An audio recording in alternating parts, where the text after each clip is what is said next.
Saudara-saudari yang terkasih, kita pernah mendaftar sesuatu, daftar sekolah, daftar perlombaan, daftar pekerjaan, daftar tur. Kalau pesertanya banyak, akhirnya dipilih, maka ada daftarnya. Lalu kita melihat, apakah nama kita ada di dalam daftar? Bagaimana kalau ada orang yang ingin sekali, namanya tidak terdaftar? Kecewa. Maka kita kalau mendaftar, daftar apapun, daftar sekolah, daftar dulu vaksin saja antri, ada daftar namanya, ya. Lalu daftar, oh ini Natalan juga ada daftar tuh, daftar online. Kecewa, tidak dapat, tidak terdaftar, tidak bisa masuk, tidak bisa ke gereja, tidak masuk komuni, ada daftarnya. Bagaimana kalau Tuhan sendiri meminta kita untuk pelayanan? Apakah kita akan mendaftar? Silahkan daftar, siapa yang mau bekerja, hidup sebagai murid-muridku, ya, entah dalam keluarga, entah dalam gereja, entah dalam masyarakat. Mau daftar tidak? Bagaimana kalau kita daftar, pengen sekali, ternyata tidak? Maka pemazmur juga daftar, rektor juga daftar, diseleksi. Yang ingin sekali tidak daftar, kecewa, aduh. Bahkan kecewanya bisa terus-terusan. Daftar lagi, tidak lolos lagi. Maka perlu berbagai persiapan. Saudara-saudari, adalah wajar kalau kita manusia biasa melakukan banyak perhitungan berkaitan dengan kebutuhan kita, kebutuhan hidup, karya, bahkan kerasulan. Kita berpikir bagaimana memenuhi biaya kehidupan, menyediakan dana pelayanan, menyiapkan fasilitas kerasulan, dan menyiapkan diri untuk suatu pendaftaran. Akan tetapi bagi orang beriman, apa yang kita hidupi, kita kerjakan bukanlah kehidupan manusia biasa. Dan apa yang kita lakukan bukanlah pekerjaan harian umum. Yang kita hidupkan adalah hidup yang dibaktikan kepada Allah melalui kerjasama dengan sesama dan pelayanan dengan sesama. Serta apa yang kita kerjakan adalah apa yang sebenarnya menjadi pekerjaan Allah bagi keselamatan dunia dimanapun, dalam keluarga, dalam gereja, di tengah masyarakat. Hidup dan karya murid Yesus yang adalah perutusan Injil, itu adalah amanat baptisan kita, adalah karya Allah sendiri. Kalau Allah memiliki hajat, tanda petik, hajat mulia itu, ia akan menyediakan apa yang dibutuhkan agar rencana pekerjaannya dapat terlaksana. Maka tak jarang saya mendengar umat yang sungguh-sungguh beriman berkata, kalau Tuhan menghendaki, tenang saja, ia akan menyediakan orang, ia akan menyediakan barang, ia akan menyediakan uang. Maka dalam gereja walaupun kadang kurang, tetapi kebutuhan orang selalu ada yang melayani. Di tengah pandemi pun ketika orang-orang berusaha menyelamatkan diri, masih ada orang-orang yang siap untuk tetap melayani. Menjadi rektor, menjadi pemazmur, asisten imam, atau kur, atau petugas kesehatan, ada selalu orang ini. Maka kita diajak mengandalkan kekuatan Allah, percaya pada penyelenggaraan ilahi, bahwa Allah itu tahu apa yang dibutuhkan manusia untuk melaksanakan karyanya. Saudara-saudari yang terkasih, saat mengutus 70 muridnya, Yesus meminta mereka untuk tidak khawatir akan fasilitas material, supaya tetap fokus pada pelayanan perutusan spiritual, untuk tidak terganggu pada seremoni basa-basi atau bahkan oleh etikat sopan santun. Maka Yesus berkata, kalau pergi diutus jangan memberi salam di jalan, ya. Bukan maksudnya jangan memberi salam bagus, tapi jangan sampai terganggu oleh etikat basa-basi, untuk selalu fokus pada tujuan. Yesus pun peduli pada kebutuhan material dan memahami kekhawatiran mereka yang tiada lain adalah fasilitas perutusan.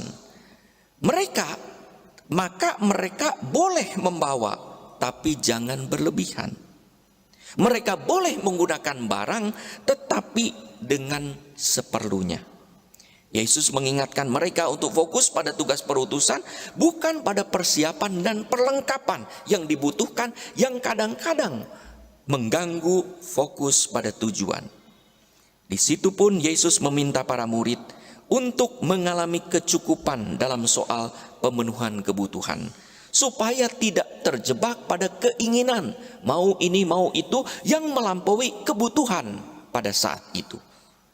Keinginan itulah yang seringkali membuyarkan fokus seseorang pada tugas utama. Tentu di balik semua itu Yesus menghendaki mereka yang melaksanakan kehendak Allah untuk percaya kepada Allah. Kalau Allah memiliki pekerjaan dan menghendaki supaya karyanya terlaksana dan dipercayakan kepada kita, kepada saudara-saudari, pasti Ia akan menyediakan biayanya, menyediakan fasilitasnya, termasuk fasilitatornya. Disitulah kita perlu menggunakan jalan pikiran Allah yang kadang-kadang tidak sesuai dengan keinginan manusia. Yesus mengingatkan juga, kalau kita setia sebagai murid Yesus, bisa jadi perutusan itu mengandung risiko bagaikan mengutus anak domba ke tengah serigala. Dengan mengutus mereka berdua-dua, Yesus juga mau meminta bahwa karya Allah bukanlah pekerjaan personal, pribadi, tetapi karya komunal, kerja bareng, dilakukan dalam kebersamaan dan dalam kerjasama dengan sesama. Saudara-saudari yang terkasih, perayaan liturgi dan pelayanan gerejawi harus bersifat komunal, bersama, bukan show off, ya tampil pribadi. Misalnya dalam liturgi ada kur, tadi dinyanyikan bagus, Tuhan kasihanilah kami, oleh kur dijawab, kemuliaan juga dijawab. Kalau umat menjawab semua dengan megah, kalau coba rasakan ya tadi, nanti kudus-kudus juga rasakan megah ya, liturgi menjadi meriah. Maka liturgi bukan show off satu orang, juga bukan show off penampilan imam, bukan, dalam kebersamaan bersama dengan umat. Tuhan bersamamu, lalu menjawab semua, dan bersamamu juga.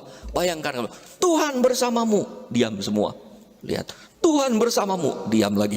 Tuhan bersamamu, sampai keras, Tuhan bersamamu. Nah, jadi liturgi juga sama dikerjakan, ya. Jadi liturgi, maka semuanya pelayanan gerejawi, dewan pastoral paroki juga. Maka bagaikan konser atau simfoni dilakukan dengan semangat sinodal. Sebagaimana Paus Fransiskus mengatakan berkali-kali akhir-akhir ini ya dalam kerangka sinode, semangat sinodal, semangat kebersamaan dengan kepercayaan pada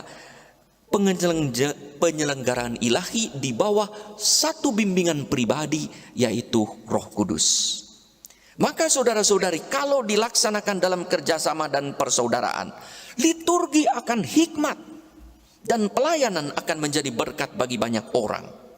Maka di situ dirasakan ada hadirnya kerajaan Allah yang silih asih, silih asah, silih asih, silih asuh, ya. Maka seharusnya dalam ibadat liturgi dan pelayanan gerejawi tidak ada bentrokan, harmoni, ada aturan-aturannya semua, ya. Maka tidak ada, apalagi percekcokan, pertengkaran, permusuhan, silih gesek, gosok, gasak, harusnya tidak ada. Dalam ibadat kita fokus pada liturgi pertama-tama, bukan pada aksesori yang berlebihan. Walaupun aksesori itu perlu, ada tarian, ada banner, ada backdrop, ada macam-macam hiasan, bunga, perlu, tapi fokus pada liturgi. Dalam pelayanan kita fokus pada tujuan, bukan pada seremoni. Pernah saya diminta untuk memimpin misa di suatu aula di Lembang besar, ya, perayaan penutupan nasional, besar sekali. Bunga luar biasa. Saya masuk ke ruang ini. Saya tanya, kasulanya mana? Wah, sibuk, tidak ada. Yang penting untuk misanya tidak ada, sedangkan semua ada. Nah, itulah fokus. Akhirnya pergi dulu ke paroki Lembang membawa peralatan misa, karena peralatan misanya rupanya belum, sedangkan segala sesuatu yel-yel dipersiapkan, segala sesuatu dipersiapkan, tapi alat misanya tidak ada. Maka dalam pelayanan juga kita fokus pada tujuan, bukan seremoni basa-basi. Walau juga bagus. Ada konsumsi, ada prasasti, ada undangan, ada souvenir, ada goodie bag, bagus. Tapi fokus pada tujuan utama.